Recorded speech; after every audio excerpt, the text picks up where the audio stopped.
नमस्कार, मैं हूं श्रीकांत प्रत्युष और आप देख रहे हैं citypostlive.com।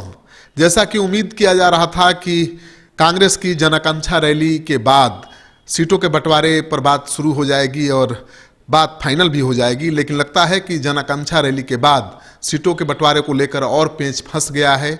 यानी कांग्रेस जिन सीटों पर दावा कर रही है उन सीटों पर आरजेडी ने भी अपना दावा ठोक दिया है और केवल ठोका ही नहीं है बल्कि तेजस्वी यादव 7 तारीख से अपनी यात्रा पर निकल रहे हैं। बेरोजगारी को मुद्दा बनाकर संविधान बचाओ यात्रा पर निकल रहे हैं और इस यात्रा के दौरान तेजस्वी यादव उन क्षेत्रों में जा रहे हैं जिन क्षेत्रों पर कांग्रेस का दावा है। दरअसल कांग्रेस पार्टी के सांसद हैं पप्पू यादव की पत्नी रंजिता रंजन सहरसा से, और वहाँ भी तेजस्वी यादव जा रहे हैं, वहाँ भी जनसभाएं करेंगे। दूसरी सीट है दरभंगा की, जहाँ पर मुकेश सहनी लड़ना चाहते हैं चुनाव। वीआईपी पार्टी के सुप्रीमो हैं और सन ऑफ मलाह के नाम से पूरे देश में जाने जाते हैं। महागठबंधन में शामिल हो चुके हैं और महागठबंधन में शामिल होने के साथ ही वो दरभंगा से चुनाव प्रचार शुरू कर चुके हैं और उनका दावा है कि यहीं से वो चुनाव लड़ेंगे।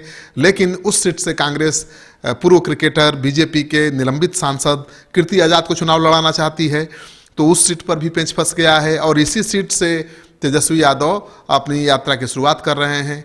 तो बड़ा दुविधा वाली स्थिति है, क्योंकि सूत्रों के हवाले से जो खबर आ रही है कीर्ति आजाद कभी भी कांग्रेस में शामिल हो सकते हैं।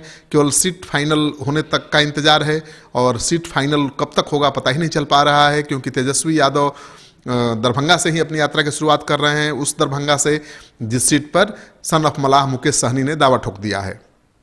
इसके बाद तेजस्वी यादव पहुंचेंगे भागलपुर में। जी हाँ, भागलपुर से उनके पार्टी के सांसद हैं, तो जो जीत हुई थी उनके पार्टी के सांसद की बहुत कम मतों के अंतर से हुई थी। बीजेपी का गढ़ है माना जाता है और अल्पसंख्यकों की अच्छी आबादी है, पिछड़ों की अच्छी आबादी है इस इलाके में। तो तेजस्वी यादव चाहते हैं कि भागलपुर की सीट उनके झोली में हमेशा बरकरार रहे, कायम रहे, इसलिए अपने चुनावी रणनीति के तहत वो भागलपुर भी जा रहे हैं। तो तेजस्वी यादव की यात्रा बहुत अहम है और इस यात्रा के जरिए एक तरफ तो अपने माय समीकरणों को मजबूत कर रहे हैं, अपने महागठबंधन के समीकरणों को दुरुस्त करने की कोशिश कर रहे हैं, वहीं दूसरी तरफ कांग्रेस को संदेश देने की कोशिश कर रहे हैं कि जिन सीटों पर उनकी जीत सुनिश्चित है या जिन सीटों को उन्होंने अपने सहयोगी दलों को पहले ही दे रखा है उन सीटों पर दावा करने का कोई मतलब नहीं है। वैसे ही शिवहर सीट को लेकर भी जीत है। शिवहर सीट से कांग्रेस पार्टी लवली आनंद को लड़ाना चाहती है। अभी हाल ही में लवली आनंद कांग्रेस पार्टी में अपने पुत्र के साथ शामिल भी हुई हैं, उस सीट पर वो दावा ठोक रही हैं। लेकिन शिवहर सीट रामा सिंह के लिए आरजेडी रखना चाहती है, यानी रामा सिंह शिवहर से आरजेडी के प्रत्याशी हो सकते हैं। तो उस सीट को लेकर भी पेंच फंसा हुआ है। कई ऐसी सीटें हैं जिसको लेकर महागठबंधन में पेंच फंसा हुआ है और पहले ही हम आपको बता चुके हैं कि कांग्रेस अपने 7 सीटों को नहीं छोड़ना चाहती है और उन 7 सीटों में दरभंगा की भी सीट है और सहरसा की भी सीट है। तो इन 7 सीटों को लेकर तो पेच फंसा हुआ है जिसे कांग्रेस किसी हालत में नहीं छोड़ना चाहती है। दूसरी तरफ आरजेडी ने जिन सीटों को अपने सहयोगी दलों को दे दिया है उस पर भी कांग्रेस नज़र गड़ाई हुई है, जिसे तेजस्वी यादव छोड़ने को तैयार नहीं है। अनंत सिंह को, लवली आनंद को, पप्पू यादव को पहले ही वो ना कह चुके हैं।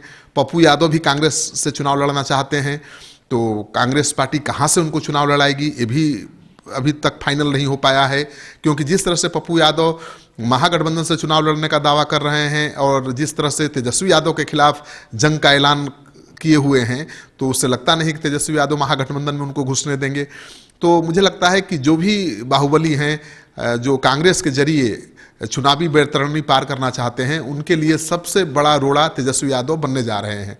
अनंत सिंह को भी वो नो कह चुके हैं, लवली आनंद को भी नो कह चुके हैं, पप्पू यादव को बार बार नो कह चुके हैं। तो अब देखना यह है कि कांग्रेस कैसे सीटों के बंटवारे में लेकर फंसे इस पेंच को सुलझा पाती है।